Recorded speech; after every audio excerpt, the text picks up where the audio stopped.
안녕하세요. 오늘은 구글과 애플이 공동으로 코로나 스마트폰 기술 개발을 하기로 했습니다. 지난 4월 10일에 발표를 했죠. 근데 제가 생각할 때 제 생각은 최종 승자는 구글이 될 가능성이 상당히 높습니다. 거기에 대해서 설명드려 보겠습니다. 예, 이건 구글 회사 홈페이지에서 가져왔습니다. 퍼블리시드는 April 10, 2020. 예, 2020년 4월 10일에 했고 핵심은 애플 앤 구글 파트너 온 코비드 컨택트 트레이싱 테크놀로지라고 설명이 되어 있습니다. 또 밑에 글자를 보면 좀 크게 보면 되는데 소프트웨어 디벨로퍼 뭐 컨트리뷰팅 뭐 어쩌고 뭐 나와 있는데 핵심은 이겁니다. Enable the use Bluetooth technology. 그러니까 블루투스 기술을 이용을 해가지고 자동으로 코로나 관련된 정보를 수집하고 뭐 보내고 뭐 이런 식으로 개발을 하려고 하고 있습니다. 이제 좀 더 구체적인 내용은 이제 다음 페이지에서 나오는데 이겁니다. 이제 좀 더 크게 보겠습니다. 이제 밥하고 앨리스가 있습니다. 그래서 둘이 서로 만났습니다. 그러면 만나면 자동으로 앨리스하고 밥에 가지고 있는 핸드폰이 스마트폰이죠. 스마트폰이 서로 막 주고받습니다. 이게 서로 가깝게 만났다 이런 거를 블루투스 테크놀로지. 그러니까 여러분들 스마트폰에 다 있는 기술이죠. 뭐 새로운 게 아니라 블루투스를 가지고 뭐 이야기를 주고받았다. 그래서 약 10분 정도, 15분 정도 뭐 이야기를 주고받았다라는 겁니다. 그런데 시간이 좀 a few days later 이거 보면 시간이 좀 지난 다음에 보니까 밥이 걸린 겁니다. 코로나 바이러스에. 그래서 밥이 코로나 바이러스에 걸렸고, 그걸 자동으로 포지티브, 그러니까 테스트 결과 포지티브로가 나오면 정말 중요합니다. 템포러리 스토어라 가지고 14일 동안 구글 클라우드에 그 정보가 저장이 됩니다. 그러니까 구글 클라우드에 저장을 시키는 거죠. 그래야 되니까.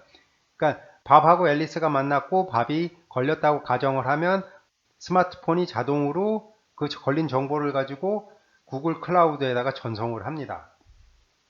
그래서 그리고 나서 앨리스는 이제 좀 시간이 지나고 이제 모르는 거죠. 앨리스는 가만히 있는데 가만히 있습니다. 그런데 구글 클라우드가 좀 크게 보겠습니다. 구글 클라우드에서 앨리스 스마트폰으로 정보를 보냅니다. 네가 만났던 밥이 코로나에 감염이 됐다. 네가 좀 조심해라. 그래서 그래 놓고서는 또 알럿을 하는 거죠. 알람 메시지가 가는 거죠. 우리 전 국민이 받지 않았습니까? 정부로부터 뭐 알람 메시지 받았듯이 이게 구글 클라우드에서 알럿이라는 식으로 이런 식으로 스마트폰을 통해서 알려주는 겁니다. 그래서 그게 그러면서 어떻게 행동을 해야 된다. 네가 며칠 전에 만났던 밥이 감염됐으니까 너도 의심 증상이 발생할 수 있으니까 무슨 증상이 나면 검사를 받든지 집에서 푹 쉬어라. 뭐 이런 거죠. 근데 여기서 핵심은 이거라는 거죠. 클라우드로부터 클라우드에서 밥의 정보가 클라우드로 올라가고 클라우드에서 다시 앨리스 스마트폰으로 정보를 보내줍니다. 이런 식으로 데이터를 기술을 개발을 하고 있고 5월 빠르면 5월 6월에 적용을 할 예정이라 그러더라고요. 근데 안드로이드하고 구글 두 스마트폰은 안드로이드하고 iOS죠. 구글이 아니라 안드로이드하고 iOS, 구글하고 애플 두 개의 스마트폰에서 이걸 다 한다면 전 세계 사람들, 미국 사람이나 전 세계 사람들이 다 이 기술을 쓸 거라고 생각을 합니다. 이거를 제가 들은 바에 의하면 공개도 하고 최대한 오픈으로 하고 뭐 보안도 철저히 한다 그러고 그 스마트폰에 있는 랜덤 키를 생성해서 사용자 개인정보는 최대한 수집을 안 한다고 했습니다.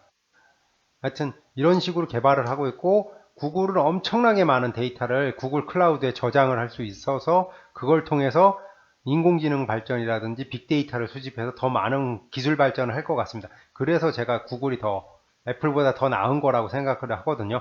애플은 현재 클라우드 사업을 하지 않고 있기 때문에 이건 당연히 구글 클라우드를 쓸 거라고 저는 예상을 하고 강력하게 추론하고 생각합니다.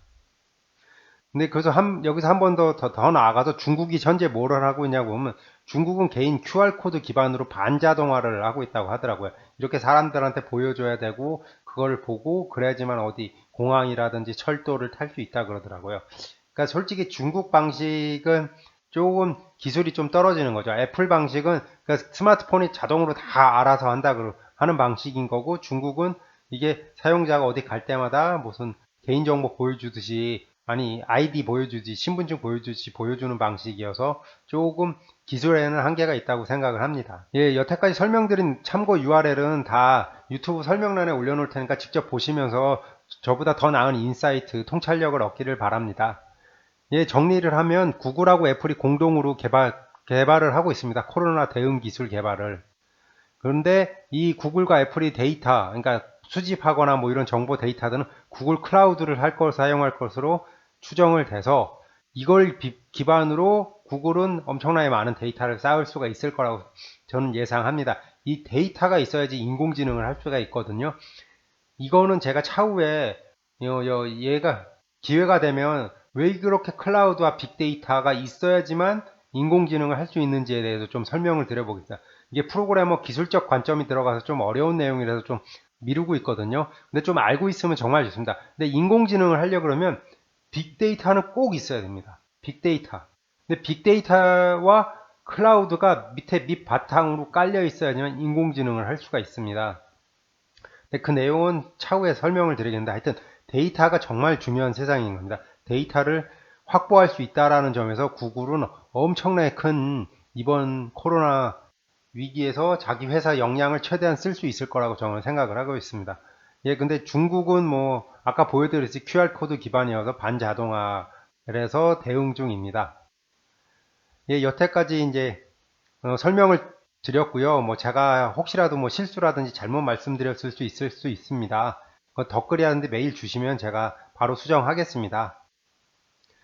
예, 그리고 마지막으로 꼭 드리는 말씀은 투자 책임은 모두 해당 투자자에게 있기 때문에 이 영상은 참고만 해 주십시오.